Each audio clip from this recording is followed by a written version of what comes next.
Hey guys, it's Mr. Graves here. So I am going to do the last video on unit 2. I'm going to focus on inequalities in this video, and I'm glad because believe it or not, making doing this stuff is going to be a little annoying for me because I'm not the best at being on camera. I actually have bad anxiety about it. So I'm going to make the title here inequalities, and I'm going to talk about inequality symbols to start off with and what it actually means. So let's use a great example. So if I have a symbol like this, obviously, we know that's greater than. And this symbol here is less than. So people say, how do you know the difference between them? So greater than points to the right, right? And less than points to the left. So if you ever forget, you can do it that way too. You can also, honestly, you could just simply do what I do. And this is what I did when I was a kid, like 3 and 4. I know 4 is bigger than 3, right? So I'm going to put 2 dots. I'm going to illustrate this with a color.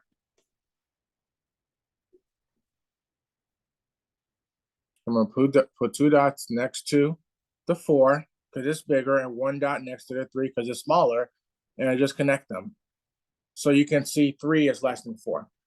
That's how I did it. So I didn't have to worry about which sign is what. Obviously you want to make sure that the alligator mouth is eating the bigger number. So that's that. Now, we do have some more inequality symbols, okay? We have this guy here. And this one here is greater than or equal to.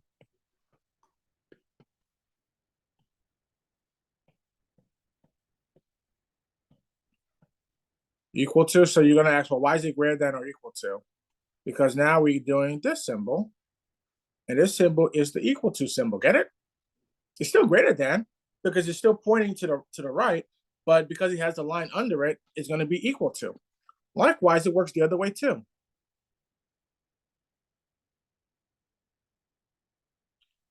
And here, we're going to have the line under that because it's still the same concept. It's going to be less than now or equal to.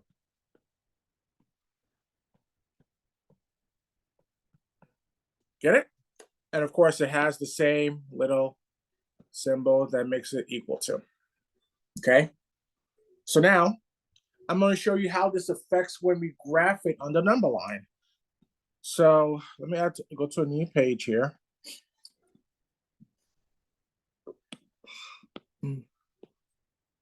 So let's say if I have, say x is greater than 3, right?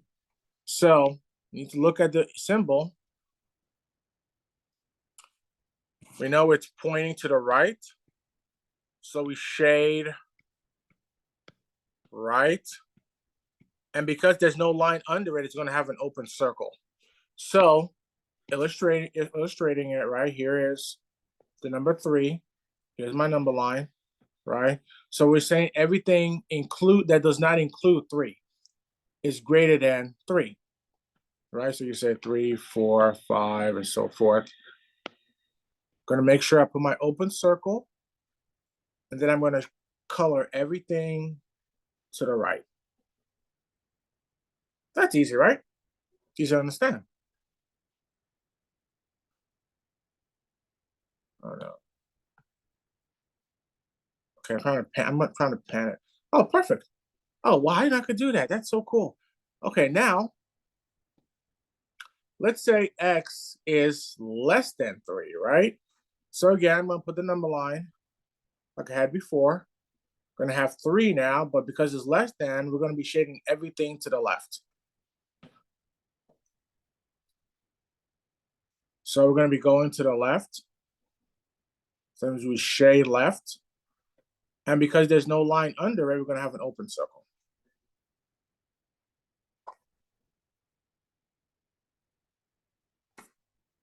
Nice and easy, right? Now we talk about when we have, say like something like x is greater than or equal to 5, right? We're still going to have the same number line, right? So like 5 or 6, 7, 8. But we need to now be extra careful now because we have the little line under it. We still shade right. But now we're going to have a closed circle like that. So we're going to, because that closed circle denotes that our answers are going to include the number 5 and everything greater than it. Not like on the other one I did in red, where I was shading to the right, but I didn't include the answer 3. So it was everything but the number 3. So that's when I have the greater than or equal to symbol in the purple there. Now I'm going to do the other way. So I'm going to say x is less, I'm sorry. There we go. I'm going to go the other way. Less than or equal to 5. So here's 5, 4, 3, 2. You notice that it's getting smaller, right? So make sure I get my colors right. Yeah, we can do that. So we're going to shade left because it's less than. Come on. Left. So it's also still going to have a closed circle because it has the line under it. There we go. Then we'll shade everything to the left. So that should take care of a lot of this. Now, there is a few things I need to show you about when it comes to solving for inequalities. Because remember, this is a pre-algebra class. Whether that's just what it is. 8th grade math is just pre-algebra. So let's say if I have something as basic as, let's just say I have like something like b minus 2 is greater than 8. Right? So this is a one-stepper. I'm going to do the opposite of minus 2, which is plus 2 on both sides. So b is going to be greater than 10, right? That's easy. Easy. Not a problem. Now, what is that sound? It's like someone was dropping some coins outside. Maybe that sound was just too poor. All right, let's do ones that are a little more complicated. Let me do ones where you have to flip the inequality symbol. Like I'm going to do one that has -3 parentheses p plus 1 is less than or equal to -18. Okay, that's supposed to be the letter P. There we go. I'm going to start by distributing. So I'm going to do 3 times P, -3 times P, which is -3P.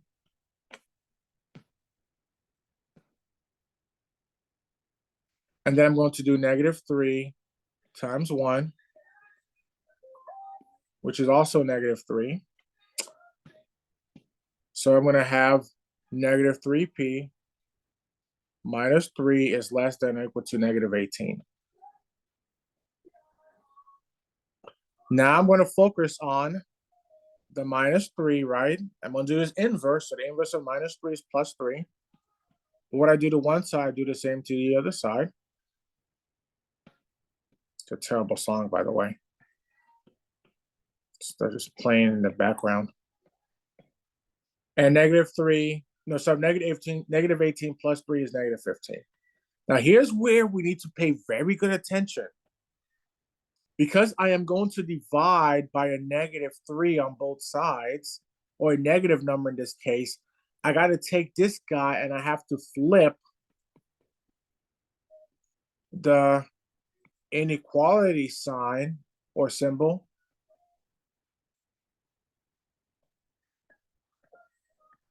Because I am dividing by a negative number.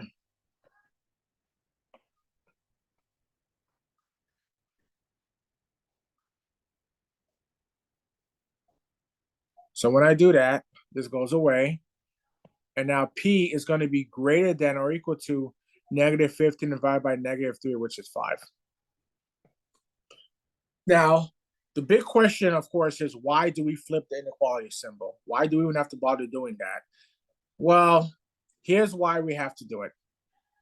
Say, for instance, I'm going to use a similar example I did before, where I had negative b, right, minus 2 is greater than 8. Let me use that example. That's the easy one to use.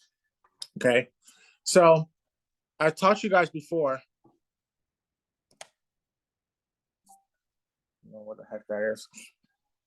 This is the same as negative 1b minus 2 is greater than 8, right? Let's say I go through the motions and I don't flip my sign, right? I just do plus 2, plus 2. So negative 1b is greater than 10. Divide both sides by negative 1. B, then it would say is greater than negative 10. So let's say that is true, that the answer for B has to be bigger than negative 10, right? So let's just make B equal to negative 9, or better yet, let me just go even further and just do 10, right? So the negative B minus 2 is greater than 8. I replace the B with 10. So negative 10 minus 2 is greater than 8. Negative 10 minus 2 is 12. Now, question, is 12 actually bigger than 8? Negative 12 bigger than 8? No, it's not. So this is false. So we have to flip the symbol to make it true. So if I do use the fact that I flip the symbol and I say, okay, well, B has to be less than negative 10. And let me say that B is equal to negative 20. I'm just gonna go ahead and use that one, because negative 20 is indeed less than negative 10. So I do negative parentheses negative 20. Oops. Yeah, let me just go ahead and write the equation down. To 8, right? So negative parentheses negative 20 minus 2 is greater than 8. So that means 20 minus 2 is greater than 8. 20 minus 2 is 18. And yes, 18 is indeed bigger than 8, so this is true. So the whole point of inequalities, one of the things you have to know is that you have to flip the symbol. So I'm going to write it here in a little thing. We flip